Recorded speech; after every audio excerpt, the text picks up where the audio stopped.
Hey, Whammy, a couple things I want to talk about. A few things.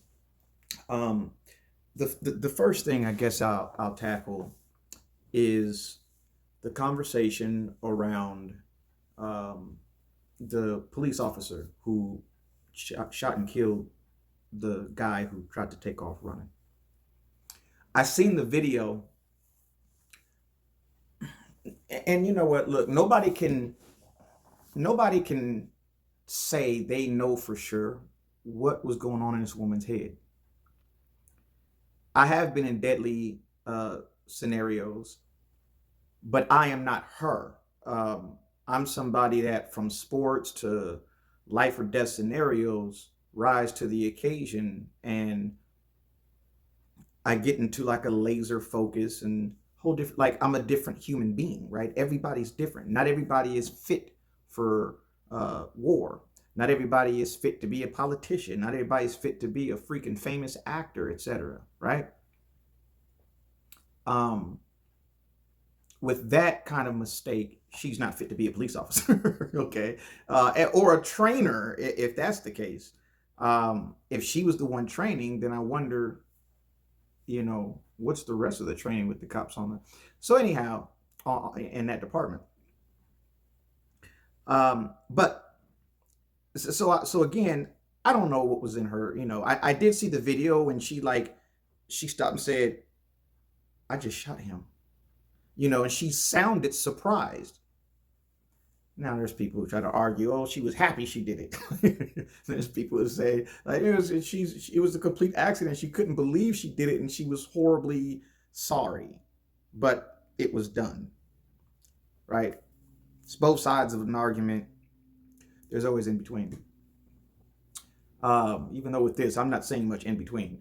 Um, so I'm not going to sit here and act like I know what was going on, what was going on in her mind, what her issue is. I will say, number one, it wasn't an accident. It's negligent. Okay, completely negligent. This is look. If you're at the gun range, right, and you're shooting or whatever, and then you turn the gun sideways and accidentally pull the trigger and kill the guy in the lane next to you, it was negligent. It wasn't an accident. It was negligent. It's no different. If I accidentally kill somebody with my firearm, I'm just as wrong as she is. Wrong, right? No matter what you're trying to call it, it was wrong. It was negligent, not an accident. Um, that's number one. Second thing, I've listened to a lot of people whenever somebody is killed by the police, um, and they were unarmed. I always hear people bring up their history, like their record. This was a bad guy, and I never understood why they're doing that. Most of us have somebody in our family that's a criminal. All right, most of us, uncle, a second cousin, most of us do have somebody who has been to jail before.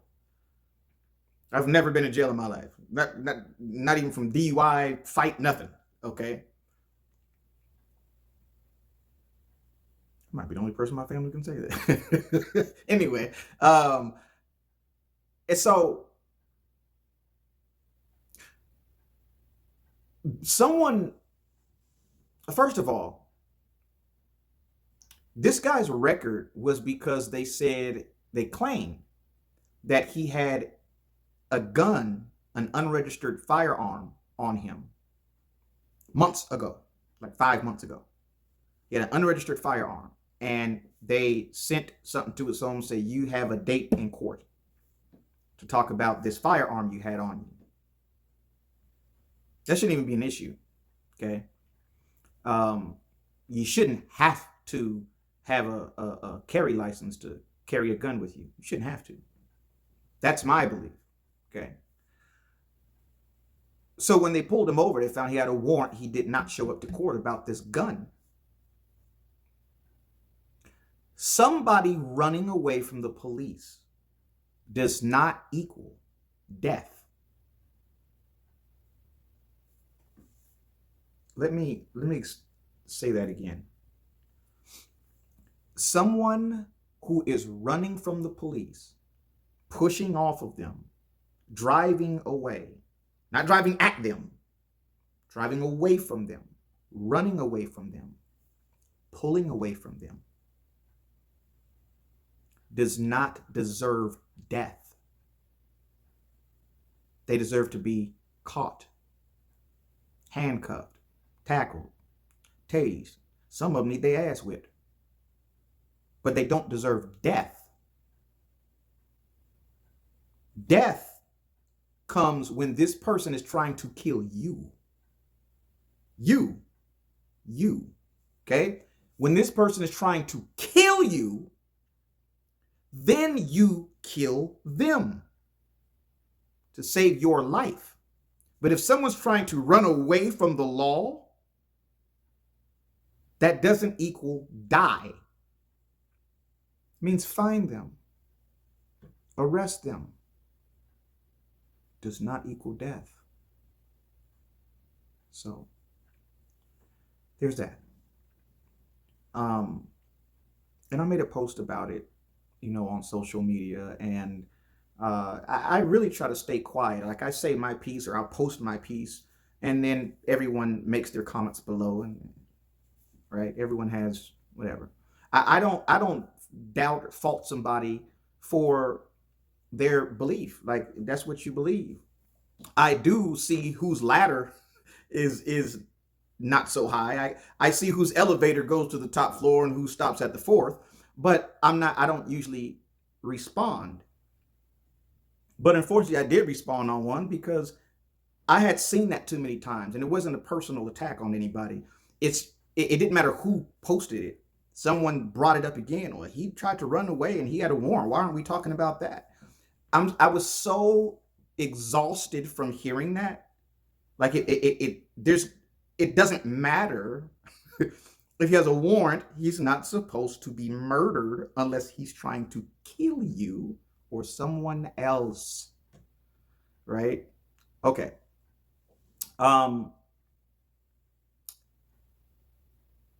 Here's some good news. Ammo. So ammo, we all know is there's an ammo shortage in a major way. It's horrible. It's bananas. We went from buying a box of 9mm full metal jacket ammo for $10 to now $40 on average. Well, Remington is back making ammo. They were not making ammo. They weren't making anything, okay, for a while, over a year, I believe. And so they are now back. They made a video on it that said, hey, we're here, we're back, we're pumping up the ammo. We're back, we're here.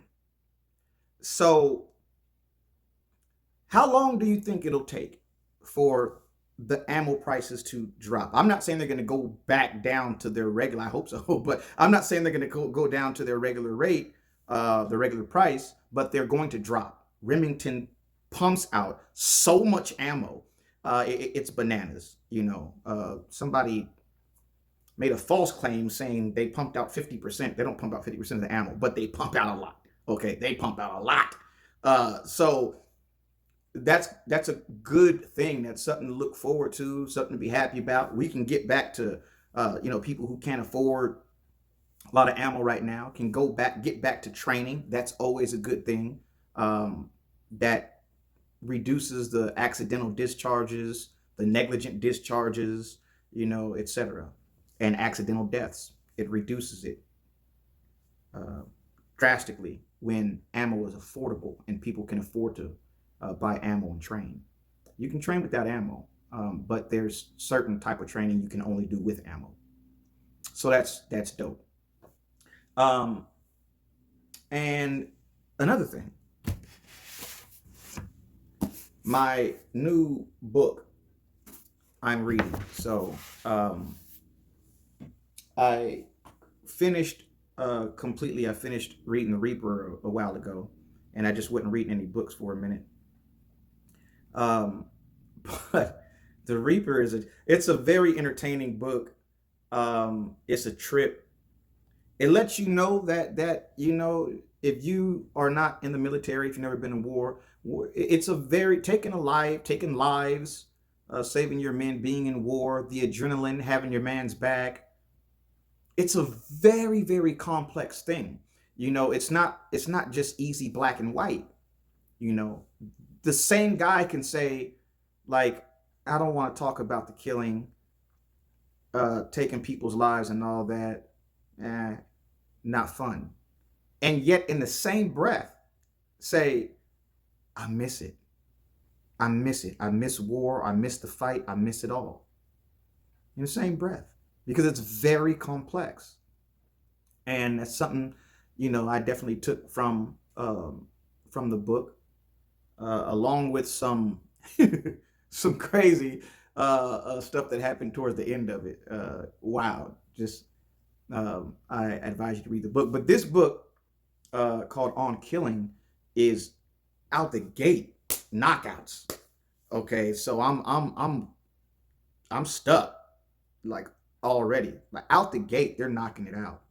You know, or he. But he talks about all the help he had. And what's a trip is, in the beginning here, he's relating sex and killing together. Not in the way you'd think, though. It's like a historic thing. And some stuff I didn't know about. Like, I'm actually learning in this one. And The Reaper, it's not something you really learn. You might learn something, but it's not an education. It's an entertaining book. It's not really an educational book. Not really. There's some education, but not really. It's more just a biography of someone and their thoughts.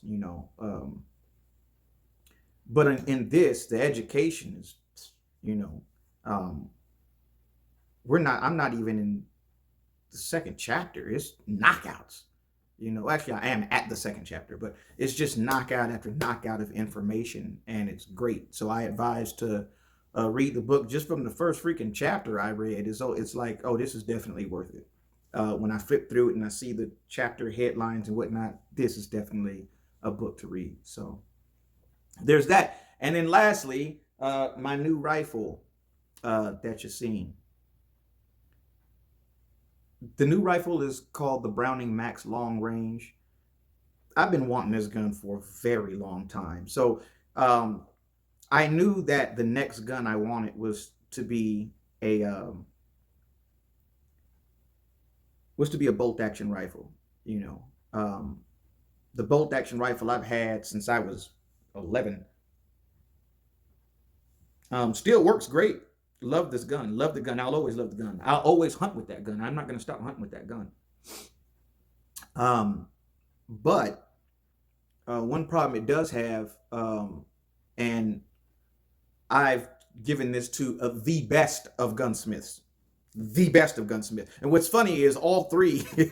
So the first one tried to work on it. He couldn't. He couldn't get it. I took it to the second guy, and I took it to a gunsmith, and he couldn't. And what the problem is failure to eject. It won't eject the round, the shell casing you just shot, or even if you don't shoot a round, you just put a round chamber and then you pull it back. It won't eject it. The ejector, like the push ejector piece, is not doing it. It's stuck down inside. So the extractor is working. It'll fling, but there's a push, like ejector rod. And if that's stuck, if that doesn't push, the ejector won't let go of it. So that's the problem. When I shoot, I have to, rack the bolt, reach in, pull it out, and then push it down. It's actually still a pretty quick process. It's no biggie. I'm just going to be as fast as someone who just bought a bolt action rifle, basically, because I'm extremely fast with a bolt action. But now I knew I needed a new hunting rifle. It's always been in the plans, because my dad's rifle, I always knew I have to, when I, become an adult, I got to get a rifle that matches or rivals my dad's rifle, which he has a bolt medallion, 7mm Magnum with the ball system. So I knew I had to get something. That was always the goal. And it took a while because it's expensive. I mean, you can get a bolt action for 400, 500, 750, whatever. But I'm different when it comes to handguns. $500, that's enough. A Glock, a U-Sig, whatever. It's enough. Hell, sometimes 350 is enough. But with my hunting rifle, it was always different. It needs to be um, top of top of the line for the most part. I'm not talking about a custom sniper rifle, or a long distance rifle, but a Browning Max long range can do that. It can play in the long range game. It can play in the hunting game. It can do both, and I want something that could do both. And the Max long range does both. Uh,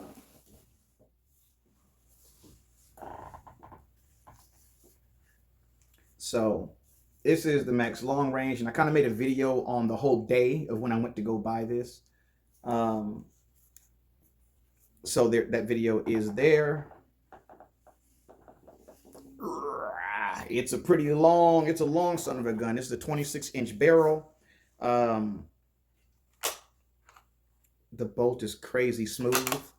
You got your safety, and when you put that safety on, you can still press this button down and unlock that bolt, or you can have the bolt and keep it locked.